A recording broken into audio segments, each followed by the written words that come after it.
Welcome back to AM Northwest. This year marks the 45th anniversary of the Blues Brothers hitting movie theaters and starting the story of Joliet Jake and Elwood Blues.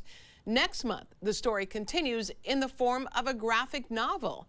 And here to share more, we welcome one of the co-authors of The Return of the Blues Brothers, The Escape of Joliet Jake, Luke Pisano. Hi, Luke. Hi. Let me talk about your history because we've interviewed your mom, Judy Belushi Pisano, for many years. She passed away last year. I'm just so sorry about her passing. How are you doing? I'm doing very well, thank you. Yeah, it's been a year since we lost my mom, and she was a great friend of the show, and she always talked very highly of her time with you guys. Yeah, we loved having her on. It must have been tough, but this graphic novel really was one of her dreams with you, one of her projects with you. Yeah, about 7 years ago, we started trying to figure out a way to authentically bring these characters into kind of a new medium. And comic book just seemed like such a great fit, and it really opens up a lot of doors for us creatively.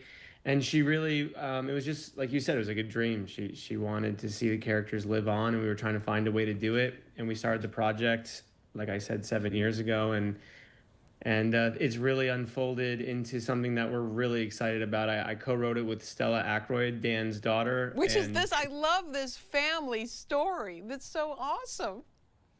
Yeah, Stella's the best. She's super creative, very funny. It's definitely an Aykroyd thing.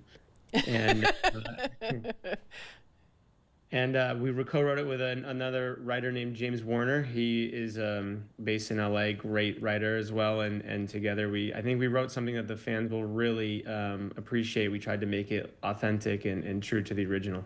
I'm sure you grew up hearing about John. Oh yeah, big time. And it's kind of like the larger-than-life legend that I've always admired. And as Jim Belushi always says, and I've kind of adopted, always appreciate those who dug the well. And John, it's like standing on the shoulders of giants when you're talking about Aykroyd and Belushi and the well that they dug with Saturday Night Live and their history there in Oregon. Your mom really did such a great thing in keeping his legend and his story alive all these years. Yeah, I mean, it's funny. I think that's kind of something that I have adopted a little bit, is continuing that legacy for John, for what my mom really did. I think what was so cool, like you said, she kept a lot of that stuff going. I mean, John passed away in '82, and from there, she really became the ambassador, the powerhouse behind keeping the Blues Brothers alive. And I think a lot of people don't really realize what she did. She designed the logo. She was a lot of the creative, I think a lot of the creative ideas came from her, like the Bluesmobile and the idea that the actors should drive the Bluesmobile and that kind of thing. Yeah. Wow. And the music and the comedy and really the soul of the Blues Brothers.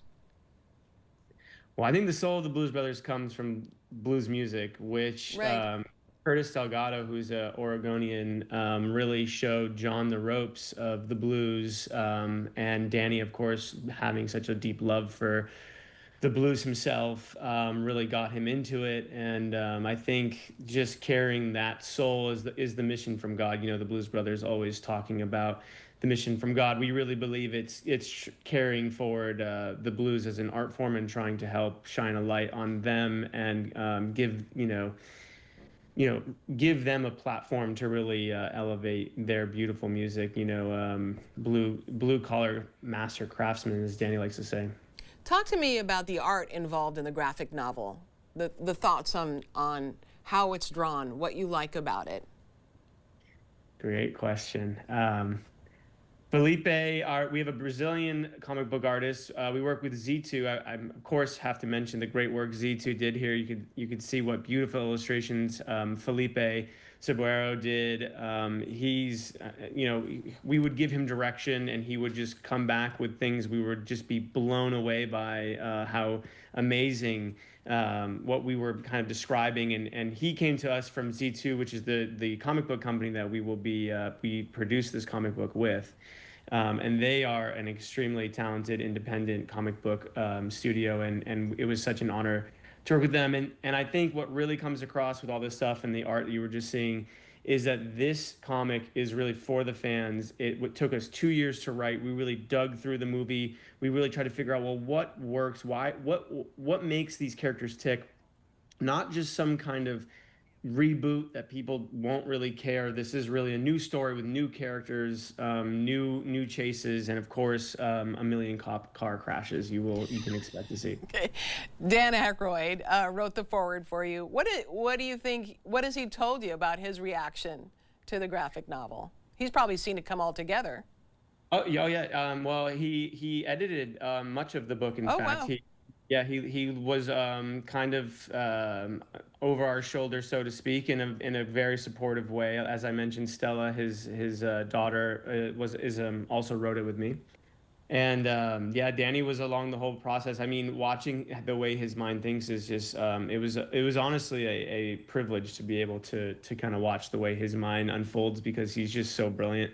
I mean, I'm not saying anything new, he's Dan Aykroyd, but it was interesting to see on a creative process, and some of the things that we would write, and he'd come back and be like, "Are you sure about this?" And we'd be like, "I don't know, maybe not."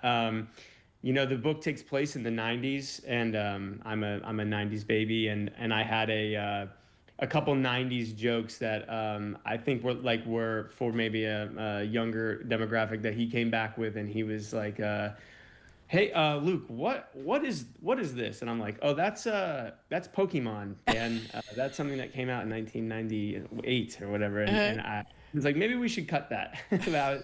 So some stuff that we were trying to incorporate to make sure that this book had a nostalgic feel and was rooted in the time that it takes place. You went to the U of O. Like, that's pretty cool, knowing the history of the Blues Brothers and where the film was shot. Yeah, that's so awesome.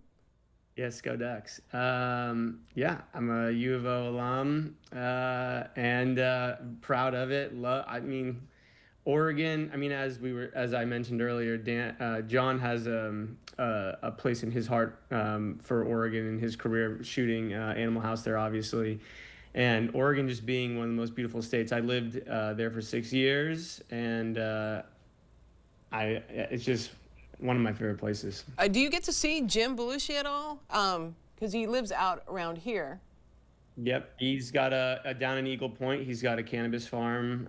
He has Blues Brothers cannabis, I believe, through dispensaries all throughout Oregon, and he's got a whole operation down there. And yeah, I see Jimmy sometimes.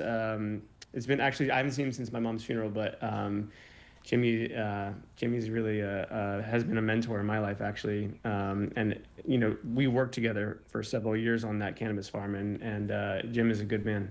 Luke, thank you so much. We love your mom, Judy, and we appreciate that she's keeping up this legacy, and we're excited for the book, and I'm sure she would just have loved it too. The Return of the Blues Brothers, The Escape of Joliet Jake, comes out in October and is available for pre-order. We'll have more information on our website at katu.com. Luke, thank you so much. Thank you so much. It was such a pleasure. Such a pleasure. We'll be right back with more AM Northwest. Don't go away.